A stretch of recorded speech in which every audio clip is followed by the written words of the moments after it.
સેવા કરવી અને રામ ભક્તને ચોર કહીને એને ખાવા દોડવું, આ તારી ભેદ વૃત્તિ છે. ભક્તિ માર્ગનું આપણું ત્રીજું વિઘ્ન છે માનવીની ભેદ બુદ્ધિ. અમુક માટે આમ, અમુક માટે આમ, જે આપણે ભેદ કરીએ છીએ એ ભક્તિનું ત્રીજું વિઘ્ન છે. રાવણની સેવા, રામ ભક્તને ચોર કહીને અટકાવવો, આ જે ભેદ કર્યો છે પહેલી રાક્ષસીએ, એ ભેદ બુદ્ધિનું પ્રતીક. બુદ્ધિ હંમેશા મસ્તકમાં રહે છે, એટલે હનુમાનજી આ રાક્ષસની ભેદ બુદ્ધિનો નાશ કરવા માટે એના મસ્તક ઉપર પ્રહાર કરે. આપણે ત્યાં સંતો માથા ઉપર હાથ મૂકે છે, એનો અર્થ એ છે ભેદ બુદ્ધિને અભેદી કરવાની વાત છે. મહાપુરુષોનો હાથ આપણે મસ્તક ઉપર મુકાવી, અમારી બુદ્ધિનું જે દ્વૈત છે, અમારી બુદ્ધિ જે ભેદી છે, वो અભેદી हो જાય. અમારી બુદ્ધિ સંત દ્વારા દીક્ષિત થઈ જાય. એક જ મુષ્ટિકાનો પ્રહાર હનુમાનજીએ મસ્તક ઉપર કર્યો. રુધિર બમત, મુખમાંથી રોહી નીકળી ગયું, રક્ત વહી ગયું લંકીનીને. રક્ત નીકળી ગયું એનો અર્થ એમ થયો લંકીની વિરક્ત થઈ ગઈ, વિકૃતિ માત્ર નીકળી ગઈ અને પડી ગઈ. થોડી વાર પછી પાછી સંભાળીને ઉઠી. હનુમાનજીની સામે રાક્ષસીએ હાથ જોડ્યા. આપ રામદૂત છો? હનુમાનજીએ કહ્યું, કેમ ખાતરી થઈ ગઈ? હમણાં તો તું મને ચોર કહેતી હતી. બોલે, મહારાજ, રાવણને બ્રહ્મા વરદાન આપીને જતા હતા અને એ વખતે રસ્તામાં હું મળેલી. મેં બ્રહ્માજીને પૂછેલું કે તમે રાવણને વરદાન આપ્યું છે કે વાનર અને મનુષ્ય સિવાય તારું મૃત્યુ નહીં થાય, પણ તો પછી એ મરશે ક્યારે? ત્યારે બ્રહ્માજીએ મને એમ કહેલું કે એક વાનર લંકામાં પ્રવેશ કરે અને તને મુષ્ટિકાનો પ્રહાર કરે, અને વાનરના પ્રહારથી જ્યારે તું વિકળ બની જઈશ ત્યારે સમજજે કે 1 મહિનામાં રાક્ષસોનો વિનાશ થશે. હનુમાનજી મહારાજ, મને એમ લાગે છે શુભ આરંભ તમે મારાથી કર્યો છે, હવે રાક્ષસોનો વિનાશ થશે એવું લાગે છે. બાપજી, મારી બુદ્ધિ અભેદી થઈ ગઈ. જે લંકીની હનુમાનજીમાં ચોર જોતી હતી એ લંકીની હનુમાનજીમાં સંતનું દર્શન કરવા લાગી. એક વસ્તુ સમજી લો, સામેની વ્યક્તિ ખોટી નથી હોતી, મારી તમારી દ્રષ્ટિ જ મને ને તમને ચોર કે સંતનું દર્શન કરાવે. સામેની વ્યક્તિ તો બરાબર હોય છે, આપણી દ્રષ્ટિનો ભેદ જ્યાં સુધી નથી તૂટતો ત્યાં સુધી સંતોમાં પણ આપણને ચોરનું દર્શન થશે. અને દ્રષ્ટિનો ભેદ તૂટ્યા પછી ખ્યાલ આવશે. નહીતર હનુમાનજીએ કઈ 5 મિનિટ પહેલા ચોર જેવા દેખાતા હતા, એને અટકાવ્યા એટલે હનુમાનજી એના કપડા બદલી નાખ્યા, સંત જેવો વેશ કરીને આવ્યા, એવું કઈ થયું નથી. હનુમાનજી એમનેમ જ છે, પણ હનુમાનજીના હાથ દ્વારા એની આખી દ્રષ્ટિ ફરી ગઈ. સત્સંગમાં જવાથી માનવીની આખી દ્રષ્ટિ ફરે છે. કોઈ સંતના સ્પર્શથી, કોઈ સંતના પ્રહારથી માનવીની દ્રષ્ટિ ફરે, બાકી તો સ્થિતિ એની. અને જ્યારે જ્યારે દ્રષ્ટિ ફરે છે, આખી ભૂમિકા ફરે છે. આપણે કોઈ ગામ ગયા હોઈએ, આપણા સગાને ત્યાં, એ માણસ આપણને 1 વર્ષથી નિમંત્રણ આપતો હોય ને આપણે ગયા હોઈએ, પછી બહુ ઓછો સમય લઈને ગયા હોય, 1 જ રાત રોકાવાનું, પછી ગરદણી એમ કહે, એક તો તમે 1 વર્ષે આવ્યા અને હવે અમારે શું તમારું સન્માન કરવું, તમે કાલે તો જવાની વાત કરો. પછી આપણને ગામમાં ફરવા લઈએ, પછી કહે અમારા ગામમાં એક નવું થિયેટર થયું છે, હું તમને એમાં પિક્ચર દેખાડવા લઈ જાઉં. ને આપણને એ 6 વાગ્યાના શોમાં લઈ જાય, માની લો. હવે એ થિયેટરમાં એટલું મોટું કોઈ ચિત્ર લાગ્યું હોય કે એની ટિકિટો મળતી ન હોય, આપણને 3rd ક્લાસની લાઈનમાં ઉભા રહ્યા, કારણ કે કાલે તો જતું રહેવાનું હતું અને પેલાનો આગ્રહ હતો. પછી 3rd ક્લાસની ટિકિટ માની લો આપણને મળી, અને એમાં સિનેમાનો જે સ્ક્રીન છે એની બિલકુલ પ્રથમ રોમાં, પહેલી જ હરોળમાં આપણી ટિકિટનો નંબર આવ્યો અને પડદાની બિલકુલ નજીક બેસીને આપણે 3 કલાકનું ચિત્ર જોયું. સિનેમાનું ચિત્ર પૂરું થયું. 9 વાગે આપણે આપણી ખુરશી ઉપરથી ઉભા થતા હતા, ત્યાં થિયેટરનો મેનેજર આવીને એક જાહેરાત કરે, બધા પ્રેક્ષકો આમ નમ બેસી રહેજો. આપ ટિકિટ લઈને આવેલા, 3 કલાકનું ચિત્ર તમે જોયું, પણ આજે મારા બાબાનો જન્મદિવસ છે અને તેથી એની ખુશાલીમાં હું તમને બધાને આ જ સ્ટેજ ઉપર ત્રિઅંકી નાટક બતાવવા માંગુ છું. તમારે કોઈ પૈસા ખર્ચવાના નથી, ખાલી 3 કલાક વધારે બેસવાનું છે. આપ જ્યાં બેઠા છો ત્યાં બેસી રહો. હમણાં અડધો કલાકમાં વ્યવસ્થા થશે અને તમને એક સુંદર નાટક અહીંયા બતાવવામાં આવશે. આ એક જ ટિકિટમાં બે વસ્તુ જોવાની મળે તો આપણે બધા એમને બેસી રહીએ અને અડધા કલાકમાં સિનેમાના પડદાની આગળ નાટકનો પડદો આવી જાય અને નાટક શરૂ થાય તો શું થાય? આપણે 3rd ક્લાસમાં હતા, એ 1st ક્લાસમાં આવી ગયા અને બાલ્કની વાળા બધા 3rd ક્લાસમાં જતા રહે. થિયેટર એનું એ, થિયેટરનો માલિક એનો એ, ગામ એનું એ, રાત એની એ, તારીખ એની એ, ખુરશી એની એ, ટિકિટનો નંબર એનો એ, જોનારા એના, બધું એનું એ. સ્વામીની ભૂમિકા જેવી બદલી, માનવીની સમગ્ર ભૂમિકા ફરી ગઈ. જે થર્ડ ક્લાસમાં હતો એ ફર્સ્ટ ક્લાસમાં, ફર્સ્ટ ક્લાસમાં હતો એ થર્ડ ક્લાસ. દ્રષ્ટિ જ્યારે જ્યારે બદલે છે, દ્રષ્ટિની ભૂમિકા જ્યારે જ્યારે બદલે છે, માનવીની સમગ્ર ભૂમિકા બદલે છે.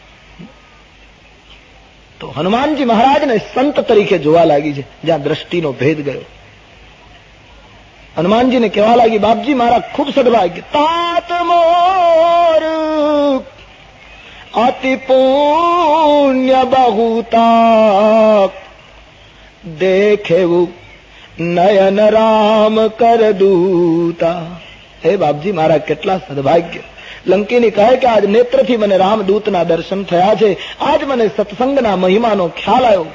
તાત સ્વર્ગ અપવર્ગ સુખ ધૈર્ય તુલા એક અંગ, તુલૈન તાહી સકલ મિલી, જો સુખ લવ સત્સંગ. તુલસીદાસજી સત્સંગનો મહિમા લખતી વખતે લખે છે કે એક પલ્લાની અંદર સ્વર્ગનું અને મોક્ષનું સુખ મૂકો અને બીજા પલ્લામાં એક સંતના એક ક્ષણના સત્સંગનું સુખ મૂકો તો તુલૈન તાહી સકલ મિલી.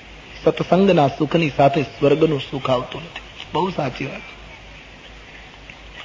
સત્સંગનો મહિમા ન્યારો છે ભાઈ, સંતનો સંગ દુર્લભ છે. આજ મારા સદભાગ્ય આપ જેવા સંતના દર્શન થયા. મહારાજ આપ લંકામાં જઈને બધું કાર્ય કરી શકશો. હનુમાનજી મહારાજનું ત્રીજું વિઘ્ન પણ હટી ગયું છે. હનુમાનજી મહારાજનો માર્ગ ખુલ્લો થયો છે. રામની જેના ઉપર કૃપા હોય એના માટે કોઈ વિઘ્નો આવે ખરા પણ હટતા નથી. તુલસીદાસજીએ શબ્દ પ્રયોગ કર્યો છે, લંકામાં હનુમાનજી સીતાજીની તલાશ કરે છે એટલે જે મકાનમાં પ્રવેશ કરે એ મકાન મંદિર જેવું લાગે. બધા મંદિરો જ લાગે.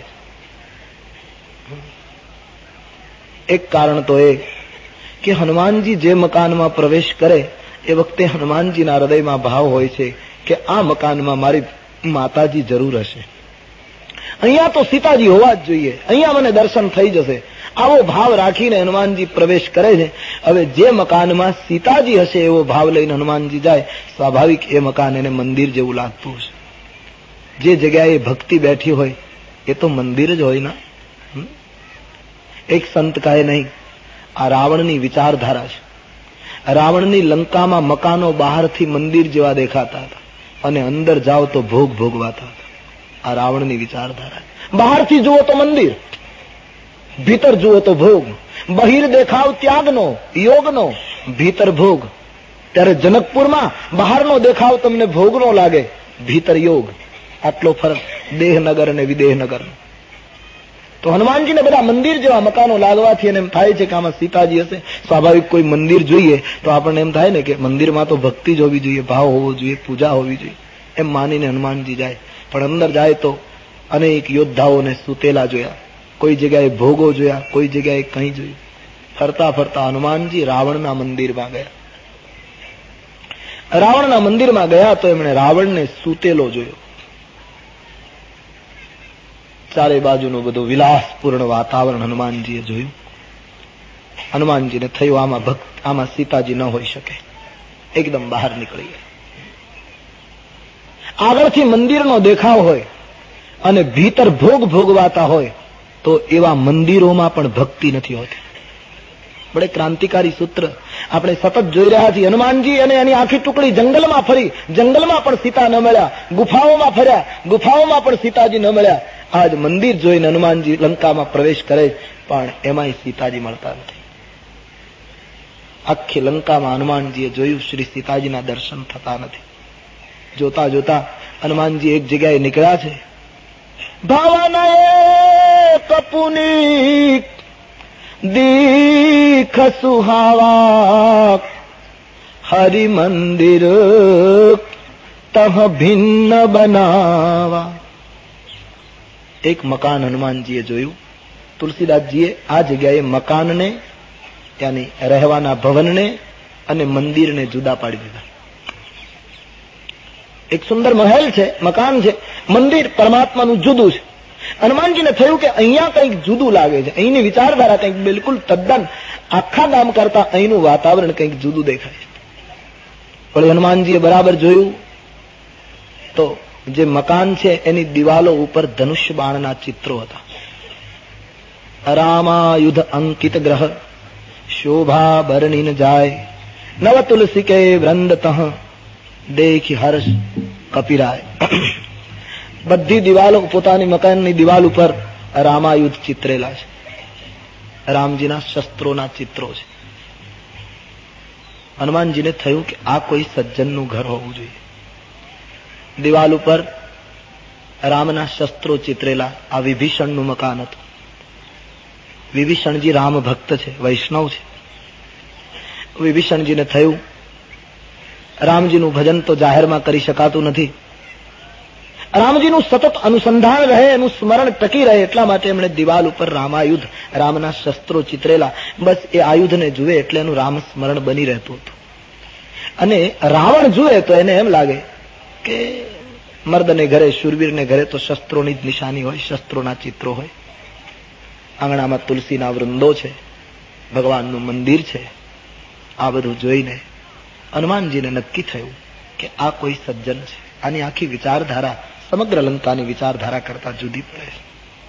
અને ખરેખર લંકામાં જો આ સજ્જન હોય તો એની સાથે કોઈ પણ ભોગે મારે મિત્રતા કરવી છે, ઓળખાણ કરવી છે. કારણ સાધુ તે હોય ન કારજ હાનિ. એકદમ રાત્રિના સમયે હનુમાનજી વિભીષણના પટાંગણમાં પ્રવેશ કરે છે અને મનમાં વિચાર કરે છે. લંકા નિશિચર નિકર નિવાસા, લંકા નિશિચર, લંકા નિશિચર નિકર નિવાસા, લંકા यहाँ कहाँ सज्जन कर बासा, यहाँ कहाँ सज्जन कर बासा, यहाँ कहाँ सज्जन कर बासा, यहाँ कहाँ सज्जन कर. मन महतरक करन कपिलागा, मन महतरक करन, मन महतरक करन कपिलागा, मन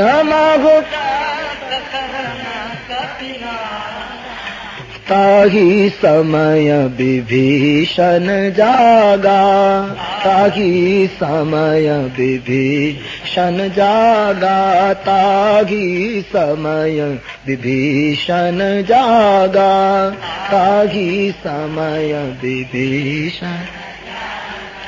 સારી એ લંકામાં રાક્ષસોનો નિવાસ, દુર્જનોનો નિવાસ, અહીં સજ્જન ક્યાંથી? હનુમાનજી મનમાં વિચાર કરે છે. એ જ વખતે વિભીષણ જાગે છે. તુલસીદાસજીએ લખ્યું, આમ પણ બિલકુલ સહજ છે. જ્યાં સુધી હનુમાનજીનો પ્રવેશ નથી થયો ત્યાં સુધી વિભીષણ જાગ્યા એમ નથી લખ્યું. હનુમાનજી આવ્યા અને વિભીષણ જાગ્યા. આનો અર્થ આમ પણ બિલકુલ સાચો છે. આપણા જીવનમાં જ્યાં સુધી કોઈ સંતનો પ્રવેશ ન થાય ત્યાં સુધી આપણી ભક્તિ પણ સૂતેલી છે. વિભીષણ રામજીના ઉપાસક છે, તુલસીનો ક્યારો રાખે છે, મંદિર પણ રાખે, છતાં એની ભક્તિ સૂતેલી છે. એની ભક્તિમાં એટલી ગતિ નથી. એ રામ રામ ખૂબ જપે છે, એમાં બે મત નહીં, પણ વિભીષણની ભક્તિમાં રામ કામ કરવાની વૃત્તિ નથી. આ એક ભક્ત લંકાનો એવો છે જે રાવણનો એટલો બધો આભારવશ માણસ છે કે રાવણ બીજા બધાને ત્રાસ આપે છે, બાકી મારું મંદિર તો એમણે રહેવા દીધું છે. મારા મંદિરમાં પૂજા થયા કરે છે. રાવણ મને મારી સાથે તકલીફ કરતો નથી, હું પૂજા કરું છું, બધું કરું, મને કઈ હેરાન કરતો નથી. બસ એટલા માટે એ ક્યારેય રાવણની સામે બળવો કરી શકતો નથી. આપું નહીતર એને ખબર છે વિભીષણને કે જે રામના નામનો હું જપ સતત કરું છું એ જ રામના સીતાને મારો ભાઈ અપહરણ કરીને લંકાની અશોક વાટિકામાં લઈ આવ્યો છે. છતાં વિભીષણે ક્યારેય રાવણની સભાનું એક અગત્યનું મંત્રી પદ ધરાવતો હોવા છતાં આ માણસે ક્યારેય રાવણને એમ ન કહ્યું કે આ પગલું ખોટું છે, સીતાને આપણે આપી દેવા જોઈએ. એ બોલતો જ નથી. રામ નામ સતત જપે અને રામની સંસ્કૃતિ, રામની અસ્મિતા, રામની નીતિ એના માટે કામે ન લાગે તો તુલસીનું દર્શન કહે એની ભક્તિ સૂતેલી છે. અને એ સૂતેલી ભક્તિને જગાડવા માટે હનુમાનજી જેવા કોઈ સંતની જરૂર છે. જ્યારે આપણા જીવનમાં આવો કોઈ સંત પ્રવેશ કરે ત્યારે જીવ જાગે છે. આજે સમાજમાં નથી આવું થતું. ભજન ઘણા લોકો કરે છે, નથી કરતા નથી, પણ રાષ્ટ્રમાં જ્યારે પ્રભુ કાર્યની એક તાતી જરૂર ઊભી થઈ છે. સત્ય માટે કામે લાગવા માટે આ દેશની સાધુ સંસ્કૃતિને પુનઃ જળ સિંચવા માટે જ્યારે પૂરી શક્તિની જરૂર છે, ત્યારે એક એક વ્યક્તિએ ભગવત કાર્ય લાગવાની અતિ આવશ્યક સ્થિતિ છે. આપણે ભજન કર્યા કરીએ પણ ભગવત કાર્ય માટે તૈયાર ન થઈએ તો ભક્તિ સૂતેલી છે. વિભીષણ જાગે છે આ સમયે, અને સ્વાભાવિક છે જ્યારે માણસ જાગે ત્યારે તો પ્રભુનું નામ જ બોલતો હોય. જાગૃતિમાં તો હરિ નામ જ હોય. રામાયણમાં લખ્યું છે વિભીષણ જાગ્યા, રામ રામ તેગી સુમીરન કીના હૃદય હર્ષ કપિ સજ્જન ચીના. હનુમાનજી મહારાજે સાંભળ્યું રામ રામ કરતા વિભીષણજી જાગ્યા છે, અને હનુમાનજીને અતિ આનંદ થયો. કો સજ્જન છે, નક્કી થઈ ગયું, રામ ભક્ત છે. હવે આની સાથે દોસ્તી કરવામાં કોઈ સવાલ ઉઠતો નથી. આની સાથે કોઈ પણ હિસાબે હું મિત્રતા બાંધીશ, દોસ્તી કરીશ. હનુમાનજી મહારાજ પટાંગણમાં છે. વિભીષણજી જાગીને બહાર આવે છે. પોતાના આંગણામાં એક વ્યક્તિના દર્શન કર્યા છે. ઓહ, કોણ છો આપ? વિભીષણજી દોડ્યા છે. મારા આંગણામાં આપ કોણ છો? આપને જોયા પછી મારા હૃદયમાં ઠંડક ઉત્પન્ન થાય છે. નેત્રો ધન્ય બનતા હોય એવું લાગે છે. આપ પરમાત્માના ભક્ત સંપ્રદાયમાંથી તો કોઈ નથી, હરિદાસમાંથી તો કોઈ આપ નથી. આપ કોણ છે મહારાજ?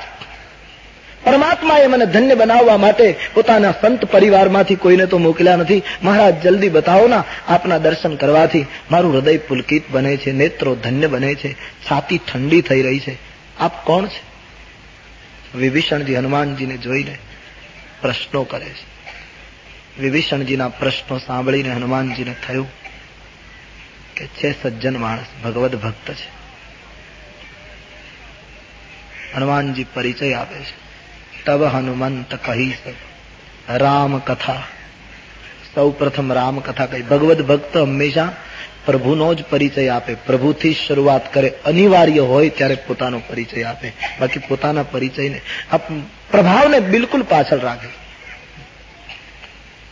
પ્રભુનો પરિચય આપી દીધો, ભગવાનની સુંદર ચર્ચા કરી અને પછી ધીમે રહીને પોતાનું નામ કહ્યું કે હું રામદૂત હનુમાન છું. હનુમાનજીનું જ્યાં નામ સાંભળ્યું છે, વિભીષણજી નાચવા લાગ્યા, શરીર પુલકિત થયું. હનુમાનજીની સામે હાથો લાંબ કરાય. બંને ભક્તો ભેટી પડ્યા છે. પરમાત્માના ગુણગાનને યાદ કરતા બંને મગન બની ગયા. બે સજ્જનોની મુલાકાત છે, બે રામ ભક્તોની સુંદર લંકામાં મુલાકાત છે. 4 મિલે 64 ખીલે, 20 રહે કર જોર, હરિજન સે હરિજન મિલે, તેદી નાચે 7 કરોડ. બે ભગવત ભક્તોની સુંદર ભેટ. મને ખાતરી હતી કે પરમાત્મા મારા ઉપર દયા કરીને કોઈને જરૂર મોકલશે. આજ હું ધન્ય બની ગયો મહારાજ. હનુમાનજીએ બધી વાત કરી. વિભીષણ પોતાની જાતને ધન્યતા અનુભવી રહ્યા છે, ધન્ય માની રહ્યા છે. અને પછી આપણે કોઈને ઘરે મહેમાન થઈએ ત્યારે સ્વાભાવિક વ્યવહાર ધર્મ આપણે ગરદણીને પૂછીએ, કેમ છો, શું ચાલે છે, આવું વ્યવહારમાં આપણે પૂછીએ. હનુમાનજી તો બડે કુશળ વ્યક્તિ हैं. હનુમાનજીએ વિભીષણને પૂછ્યું, વિભીષણ એક પ્રશ્ન પૂછું? શું? આટલા બધા રાક્ષસોની વચ્ચે, આ અસુરની નગરીની વચ્ચે ચારે બાજુ જ્યારે અધર્મ હિ અધર્મ છે, ત્યારે આમાં તમે ધર્મનો નિર્વાહ કઈ રીતે કરી શકો છો? આમાં ધર્મને કઈ રીતે તમે ટકાવી રાખો છો? મને નવાઈ લાગે છે. સખા ધર્મ નિભાય કઈ ભાતી, કઈ રીતે ધર્મનો નિર્વાહ થાય? આમ જયારે વિભીષણજીને પૂછ્યું ત્યારે વિભીષણે પોતાનું દુઃખ વ્યક્ત કર્યું. બાપજી, હું કઈ રીતે અહીં રહું છું એ મારું મન જાણે છે. જીભ વિચારી. મહારાજ, 32 દાંતની વચ્ચે જેમ જીભ રહે એમ હું રહું છું. આ મારી પરિસ્થિતિ છે. પોતાનું દુઃખ વ્યક્ત કર્યું. વાતે સાચી. દ્રષ્ટાંત કેટલું સટીક છે તુલસીદાસજી. 32 દાંતની વચ્ચે જીભને કેટલું મુશ્કેલીથી રહેવું પડે, આપણે બધા જાણીએ છીએ. જીભથી સહેજ પણ આડાવડું થવાય નહીં, કારણ કે 32 જણા ખીલા જેવા એની ચારે બાજુ બેઠા. વિભીષણે કહ્યું, 32 દાંતની વચ્ચે જેમ જીભ રહે એમ હું લંકામાં રહું છું મહારાજ. આ મારી પરિસ્થિતિ. હનુમાનજીએ વિભીષણને કહ્યું, બહુ સરસ. બહુ ભાગ્યશાળી હોય, બહુ પુણ્ય કર્યા હોય એને જ આવું રહેણાંક મળે. વિભીષણે કહ્યું, મહારાજ તમે દુઃખમાં વધારો કરવા આવ્યા છો કે આશ્વાસન આપવા આવ્યા છો? દાંતની વચ્ચે જીભ રહે સારું રહેણાંક. બોલે બહુ સરસ કહેવાય. કેમ કે સુન વિભીષણ, દાંતની વચ્ચે જીભ રહે એ તો બરાબર, પણ દાંત અને જીભ બંને ક્યાં રહે? વિભીષણે કહ્યું મુખમાં. બરાબર કહે? હા. તો જવાબ આપ. દાંત અને જીભ બંને માણસના મુખમાં રહે તો જગતમાં પહેલા દાંત પડે છે કે જીભ પડે છે? વિભીષણે કહ્યું, મહારાજ દાંત જ પડે, જીભ કઈ ન પડે. દાંત પડી જાય અમુક ઉંમર થાય એટલે. બસ હનુમાનજીએ કહ્યું કે તો તમે ભાગ્યશાળી છો. કેમ કે તમારી ચારે બાજુ જે ખીલા જેવા રાક્ષસો રૂપી દાંત છે ને એ 1 મહિનામાં રામના હાથે પડી જવાના છે અને તમે જીભ જેવા કાયમ ચિરંજીવી થઈ જવાના છો. રાક્ષસોનું મૃત્યુ થશે, તમે ચિરંજીવી થઈ શકશો. અને આપણે જાણીએ છીએ દાંત પડે જીભ ન પડે એના ઘણા કારણો. એક તો દાંત એટલા માટે પડે છે કે દાંત આવે છે અને સંસારનો નિયમ છે, આવે અને જવું પડે. જીભ આવતી નથી, એ પહેલેથી અજન્મા છે, પહેલેથી જ છે, એટલે એને જવું પડતું નથી. દાંત તો પછી આવે છે, જીભ આવતી નથી. આમ બીજી રીતે આવી જાય એક વાત જુદી છે, પણ આમ જીભને આવવું નથી પડતું. કંઈક ખાવા ફેર થાય ને આવી જાય, કંઈક થયું હોય તો એ આખું જુદો પડે. પણ દાંત આવે છે એટલે એને જવું પડે. જીભ આવતી નથી એટલે કાયમ છે. બીજું કારણ, દાંત પડે છે જીભ નથી પડતી એનું કારણ દાંત અક્કડ છે, જીભ નરમ છે. સંસારમાં જે સરળ અને વિનમ્ર માણસો છે એ જ કાયમ ટકે છે, એની જ યાદ કાયમ ચિરંજીવી રહે છે. બાકી દાંતની જેવા અક્કડ થઈને જે ફરે છે એ બધા સમાજમાંથી ઉખડી જાય છે, એની કોઈ હસ્તી સમાજમાં રહેતી નથી. દાંત કાપવાનું કામ કરે છે અને જીભ બધું ભેળવવાનું કામ કરે છે. જીવનનો સત્વ ઉભો કરે છે. જીભ દ્વારા સ્વાદ પેદા થાય છે. તોડનારા લોકો નાશ પામે છે, જોડનારા અને સત્વ પેદા કરનારા લોકો ચિરંજીવી બને છે. દાંત એ દુર્જન છે, જીભ એ સંત છે. અને સંતોને હંમેશા દુર્જનોની વચ્ચે જ રહેવું પડે છે. દાંત જીભને સતત દબાવ્યા કરે કે જરાય આડીઅવળી થઈશ નહીં, નહીતર અમે તારા ટુકડા કરી નાખીશું. જીભ એના દબાણમાં સતત રહે, કારણ કે સંત છે. સંત દુર્જનોનું બહુ સહન કરે, ગમે તેટલું કહ્યા કરે દુર્જનો પણ સાધુ પુરુષ સહન કર્યા કરે. નહીતર જો સંત બદલે તો દુર્જનોની હસ્તી નહીં. દાંત જીભને રોજ દબાવ્યા કરે કે આડી અવળી થઈશ નહીં, નહીતર ટુકડા કરી નાખે. જીભ કહે તમે રહેવા દો, હું આડાવળી નથી થતી એટલે જ તમે છો. હું કારણ વગર કોઈને ગાળો દેવા માંડીશ તો કોઈ એવી થપાટ મારશે કે તમે 32 બહાર નીકળી જશો. મારી સલામતી ઉપર જ તમારી, મારા પેલા ઉપર જ તમારો નિર્ભરતા છે. તમે સલામત છો, નહીતર સહેજ જો હું અવળું બોલું તો તમારી સલામતી નથી. સંત દુર્જન ગમે તેટલો ત્રાસ આપે તો પણ એનું કલ્યાણ કરે છે. આપણે બધા જ જાણીએ છીએ, જમતા જમતા કોઈ ચીજ ખાતા ખાતા દાંતમાં ભરાઈ જાય તો કાઢવાનું કામ જીભ કરે, સતત ટચ થયા કરે જીભ. નહીતર દાંતમાંથી ચીજ ન નીકળે ત્યાં સુધી આપણને શાંતિ ન થાય. નહીતર જીભને ખબર છે કે આ લોકો રોજ મને દબાવે, આ દુઃખી થાય છે, ભલે થતા એમ નહીં, જીભ સતત અડ્યા કરે છે. તો દાંતની વચ્ચે જીભ રહે એ બહુ સારું. દાંત પડે છે, જીભ ચિરંજીવી બને છે. માટે હે વિભીષણ, તમે કાયમ ટકી જશો. આ અર્થઘટન હનુમાનજીએ કર્યું ત્યારે એની એ પરિસ્થિતિ આજ સુધી વિભીષણને જે દુઃખ આપતી હતી એ પરિસ્થિતિ વિભીષણને હનુમાનજીના અર્થઘટન પછી સુખદ લાગી. આનો અર્થ એમ થાય કે સ્થિતિ જે હશે એ આપણે ભોગવવાની જ રહી. સંત આખી જોવાની દ્રષ્ટિ ફેરવી નાખે. અત્યાર સુધી જે પરિસ્થિતિ વિભીષણને દુઃખદ લાગતી હતી, જે માણસ આ પરિસ્થિતિને લીધે બસ હું દુઃખી છું એમ કર્યા કરતો હતો, એ જ વ્યક્તિ હનુમાનજીના અર્થઘટન પછી એમ માને છે કે નહીં, હું ખોટો રડતો હતો, આ પરિસ્થિતિ બહુ સારી હતી. સંત માણસની આંખના ચશ્મા બદલી નાખે. બાકી તો જે પ્રારબ્ધમાં સુખ અને દુઃખ છે એ તો પ્રત્યેકે ભોગવવું પડે અને એને ભોગવી લેવામાં જ આનંદ છે. દ્રષ્ટિ ફેરવી નાખો. હનુમાનજી મહારાજ દ્વારા દ્રષ્ટિ ફરી છે. વિભીષણ ખૂબ રાજી થયા છે. વિભીષણે હનુમાનજીને કહ્યું, મહારાજ હું ધન્ય બની ગયો, મને ખાતરી થઈ ગઈ પ્રભુએ મારા ઉપર કૃપા કરી. જો ભગવાનની મારા ઉપર કૃપા ન થઈ હોત તો આપ જેવા સંતનું દર્શન ન થાત. કારણ કે નિયમ છે, ભગવાનની કૃપા વગર સંત ન મળે. બિનુ હરિ કૃપા મિલય નહીં સંતા. આપ મને મળ્યા છો એનો અર્થ પ્રભુની મારા ઉપર કૃપા થઈ ગઈ. વિભીષણે કહ્યું. હનુમાનજીએ કહ્યું, નહીં, તારા જેવા ઉપર વિભીષણ કૃપા કરે. હનુમાનજી કહે, રામ કૃપા કરે જ નહીં. બોલે હું આટલું રામ રામ બોલું છું, જપ કરું છું ખાનગીમાં, મારા ઉપર રામ કૃપા નહીં કરે? બોલે બિલકુલ નહીં. કેમ? કહે તું ખાલી રામ રામ જ બોલે છે વિભીષણ, પણ રામનું કામ બિલકુલ કરતો નથી. રામ રામ જપો છો, પણ સીતાજીને રાવણ લઈને અશોક વાટિકામાં રાખે, જે મૂર્તિમંત સિદ્ધા ભક્તિ છે. રામ ભજન કરો અને સાક્ષાત ભક્તિ અહીંયા બિરાજતી હોય એનું દર્શન કરવા માટે તમે ક્યારેય ન જાઓ તો આવી ભક્તિ ઉપર રામ કૃપા ન કરે. હનુમાનજી એને સાવધાન કરી દીધા. આપ રામ નામ જપો છો પણ રામનું કામ કરતા નથી, માટે રામ તમારા ઉપર કૃપા નહીં કરે. આમ જયારે કડક વાત હનુમાનજીએ કરી, વિભીષણની ભૂલ એમણે સુધારી. હનુમાનજીને કહ્યું, બાબા હવે હું રામનું કાર્ય કરીશ, હવે ચોક્કસ કાર્ય લાગી જઈશ. હવે રાવણની સભા ભરાશે ત્યારે હું પહેલો બળવો કરીશ કે આ ખોટું થઈ રહ્યું છે. રામ કાર્ય આરંભ કરીશ, પછી તો રામ કૃપા કરશે ને. હનુમાનજીએ કહ્યું, પછી તો કોઈ દિવસ કૃપા નહીં કરે. બોલે આ કઈ રીતનું નિવેદન છે મારે? કામ નથી કરતો એટલે કૃપા નથી થતી એમ આપ કહો છો, અને હું સંકલ્પ કરું છું કે હવે પ્રભુનું કાર્ય શરૂ કરીશ, અને પછી તમે કહો છો કે ત્યારે કોઈ દિવસ કૃપા નહીં કરે. તો આનો અર્થ, આ વિભીષણ રામનું કાર્ય શરૂ કરશો પછી રામ કૃપા નહીં કરે, રામ તમારા ઉપર પ્રેમ કરશે. અને વિભીષણ કૃપા કરતા પ્રેમનો દરજ્જો ઘણો ઊંચો છે. કૃપા તો કરી જ છે, બહુ સાચી. કૃપા કરવામાં ભગવાને શું બાકી રાખ્યું છે? મંદિરોમાં કૃપાની ભીખ ન માંગો. કૃપા તો કરી છે એટલે તો મનુષ્ય દેહ મળ્યો છે. હા, નહીતર કઈ બીજું હોતે.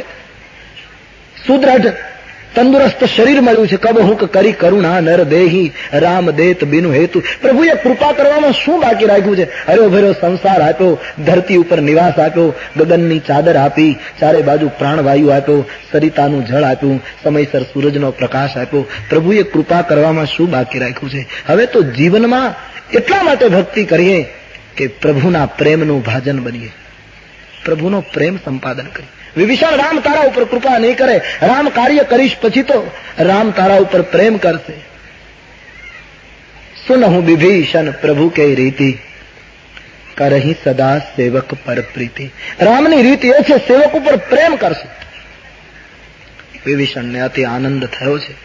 હવે હનુમાનજી મહારાજે વિભીષણને પ્રશ્ન પૂછ્યો. તબ હનુમાનજીએ વિભીષણને કહ્યું, હે ભાઈ, મારે જાનકી માના દર્શન કરવા છે, તું મને બતાવ સીતા ક્યાં છે. હનુમાનજીએ વિભીષણને ભાઈ કહ્યો. વિભીષણને નવાઈ લાગી કે હનુમાનજી મહારાજ મને ભાઈ કઈ રીતે કહે? હનુમાનજી ક્યાં, હું, મારે એને ભાઈનો સંબંધ કઈ રીતે? હનુમાનજી એ અર્થમાં કહેવા લાગે કે ભાઈ, તું માની બેઠો છે કે હું રાવણનો ભાઈ છું, પણ એ તો તારો એક લૌકિક નાશવંત સંબંધ છે. તું તો સાચો મારો ભાઈ છે. આપણે એક જ પિતાના સંતાનો છીએ, એક જ રામના આપણે પુત્રો છીએ, સાચા અર્થમાં આપણે ભાઈઓ છીએ. તારે રાવણના ભાઈનો સંબંધ જે તારો છે એને ભૂલ. તું તો મારો ભાઈ છે. અથવા તો હનુમાનજી એટલા માટે ભાઈ કહ્યા વિભીષણને કે વિભીષણ, આપણે બંને ભાઈઓ છીએ અને સગા ભાઈ કરતા પણ નજીકના ભાઈ. એક ભાઈની જોડી તો હું જોઈને આવ્યો છું પ્રવર્ષણ પર્વત ઉપર, રામ અને લખન. આવી જોડ મેં જગતમાં ક્યાંય જોઈ નથી. હનુમાનજી કહે, બીજા ભાઈ હું અને તું, પણ આપણો ભાઈનો સંબંધ ઘણો જ સુંદર હોવા છતાં થોડુંક આપણું દુર્ભાગ્ય છે વિભીષણ. કેમ મહારાજ? બોલે, આપણે ભાઈ હોવા છતાં એક મુશ્કેલી છે. મેં ખાલી પિતાજીના દર્શન કર્યા છે, પણ હજી માના દર્શન કર્યા નથી. વિભીષણ, તારા પાસે માતાની જાણકારી છે, પણ તે હજી પિતાના દર્શન કર્યા નથી. વિભીષણ, આપણે ભાઈ છીએ, પણ એકે માને નથી જોઈ, એકે પિતાને નથી જોયા. વિભીષણ, આજ તું મને માં જાનકીના દર્શન કરાવી દે તો કાલ સમુદ્રને કિનારે હું તને બાપુજીનો ભેટો કરાવી દઈશ. આ અર્થમાં આપણે ભાઈ છીએ. મેં જાનકી મૈયાના દર્શન નથી કર્યા. આજ દેખા ચાહું જાનકી માતા, મારે જાનકી માતાના દર્શન કરવા છે. હનુમાનજીને ખબર નહોતી કે સીતાજી અશોક વાટિકામાં છે. એમણે વિભીષણને પૂછ્યું, સીતાજી ક્યાં છે બતાવો. હનુમાનજીને તો ખબર હતી કે સીતાજી અશોક વાટિકામાં છે. પેલો સંપાતી બોલ્યો હતો સાગરને કિનારે કે સીતાજી ત્યાં બેઠા.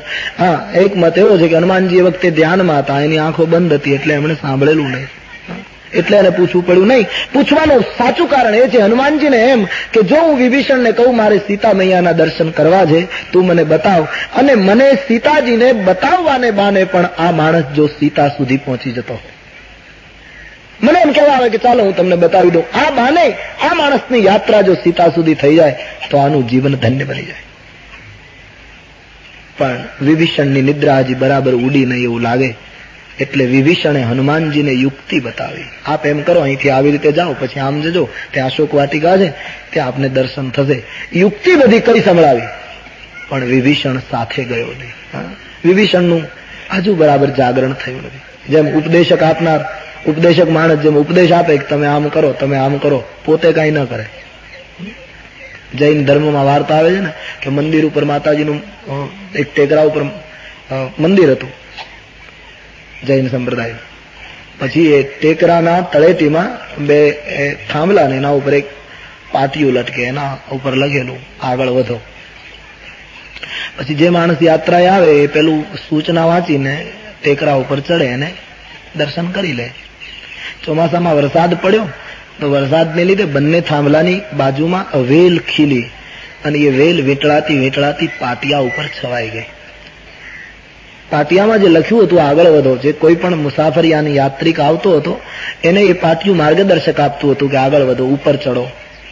તો એના ઉપર પેલી લીલી વેલ છવાઈ ગઈ, એમાં પેલું લખાણ હતું એ છુપાઈ ગયું. તો પાટિયાને વાચા ફૂટી. એ પાટિયું બોલ્યું. પેલી વેલને કહે કે વરસાદ પડ્યો, એમાં થોડા સમયમાં તું આટલી બધી ઘેઘૂર થઈ ગઈ, પછી તારી હસ્તી છે? હું કેટલા વખતથી અહીંયા ઉભો છું, લોકોને માર્ગદર્શન આપી આપીને કેટલાયને ભગવાનના મંદિર સુધી મેં પહોંચાડી દીધા, તને શરમ આવવી જોઈએ, મારા અક્ષરો ઉપર તું છવાઈ ગઈ. ઠપકો આપ્યો પાટિયાએ વેલને. વેલે બહુ સરસ જવાબ આપ્યો કે ભાઈ આપની વાત બરાબર, મારે તમારા ઉપર આમ છવાવું નહીં જોઈએ, પણ તમે આટલા બધા લોકોને માર્ગદર્શન આપ્યું ને બધા ઉપર પહોંચી ગયા, પણ હું એક પ્રશ્ન પૂછું, તમે બધાને માર્ગદર્શન આપ્યું, તમે એકેય પગથિયું ચડ્યા? પાટિયાએ કહ્યું હું તો અહીંયા છું. ત્યારે કહું સાવધાન થઈ જા, કાલ જૂનું થઈશ એટલે બીજું પાટિયું આવી જશે. આ જગત પાટિયા બદલવા ટેવાયેલું છે. આજ આ છે, કાલ બીજો આવી જશે. તું અપના કામ કર લો. સમાજમાં તો લોકો ફરતા જ રહ્યા છે. સમાજ એક વ્યક્તિ પેલી થાય એટલે બીજી વ્યક્તિ સમાજને મળી રહે છે. તમે આમ કરો, તમે આમ કરો, એમ કહ્યા કરવા કરતા તું ખુદ થોડી યાત્રા કર. વિભીષણની જીવન સાધનામાં હજી પૂર્ણ જાગૃતિ નથી. એણે હનુમાનજીને સીતાજીની યુક્તિ બતાવી પણ સ્વયં ન ગયા. હનુમાનજીને થયું હજી પૂર્ણ જાગરણ નથી થયું. ખેર, હનુમાનજી મહારાજ વિભીષણથી જુદા પડ્યા. માં સીતાજીના દર્શન કરવા માટે હનુમાનજી મહારાજ અશોક વાટિકા તરફ નાનું એવું પાછું રૂપ ધારણ કરી અને ગયા છે. અશોક બાગમાં પ્રવેશ કર્યો, પણ આ તો રાવણનો બગીચો. એક એક પ્રકારના ફૂલ છોડ, વૃક્ષો, કાયમ વસંત ઋતુ જ રહેતી હોય એવો દેખાવ. સૂર્યનારાયણથી વધારે તપાય નહીં, ફૂલથી કરમાવાય, આટલી બધી સુંદર વ્યવસ્થા બાગની. હનુમાનજી મહારાજ બાગનું દર્શન કરે છે. રાવણનો બાગ છે. એક એક વૃક્ષની નીચે હનુમાનજી સીતાજીનું દર્શન કરે. હનુમાનજીને જંગલમાં સીતાજી ન જડ્યા, ગુફામાં સીતાજી ન જડ્યા, લંકામાં જે બધા મંદિરો હનુમાનજીને લાગ્યા એક મંદિરોમાં સીતાજી ન જડ્યા. હનુમાનજીને સીતાજીનો પત્તો બગીચામાં લાગ્યો. અને સીતાજીને રામજી સૌ પ્રથમ બગીચામાં જ મળ્યા. આનો અર્થ એમ થાય કે ભગવાનની પ્રાપ્તિ યા તો ભક્તિની પ્રાપ્તિ બાગ સિવાય થતી નથી. બગીચાનો અર્થ છે હરિયાળું જીવન, સુગંધી જીવન, શીતલ જીવન. બગીચામાં માણસ આમ તપી ગયો હોય એને એમ થાય બાગ છે, થોડી વાર શાંતિ લો, બગીચામાં જાય. પરેશાન થઈ ગયો હોય માણસને એમ થાય બગીચામાં જાઉં, થોડી સુગંધ મળશે, છાંયો મળશે. જે વ્યક્તિનું જીવન બાગ જેવું શીતળ, સુગંધી, લીલું, પરોપકારી, આવું જીવન જયારે માનવીનું બને છે ત્યારે જ કાં તો ભક્તિ કાં તો પ્રભુના દર્શન પ્રાપ્ત થાય. એટલે હનુમાનજી મહારાજ બાગમાં પ્રવેશ કરી એક એક વૃક્ષની નીચે સીતાજીની તલાશ કરે છે. એમાં જ્યાં હનુમાનજીએ દૂર જોયું ત્રિશતાનસી શરીર છે. માથાના વાળ વણાઈને વેણી બની ગયા છે. એકદમ કૃશ શરીર થઈ ગયું છે. અને શ્વાસોશ્વાસની અખંડ ધાર સાથે હૃદયમાં રામ સ્મરણ ચાલુ છે. હનુમાનજીએ જોયું સીતાજીની દ્રષ્ટિ પોતાના પગના તળિયા ઉપર છે. નિજ પદ કમલ દિયે મન, રામ ચરણ મહલી. બહુ મોટું સૂત્ર આવે છે અહીંયા ભક્તિ માટે, ઉસ પર ગૌર કરે. હનુમાનજી બરાબર નિરીક્ષણ કરે છે સીતાજીની પોતાની દ્રષ્ટિ પોતાના પગ ઉપર છે અને પોતાનું મન રામના ચરણ ઉપર છે.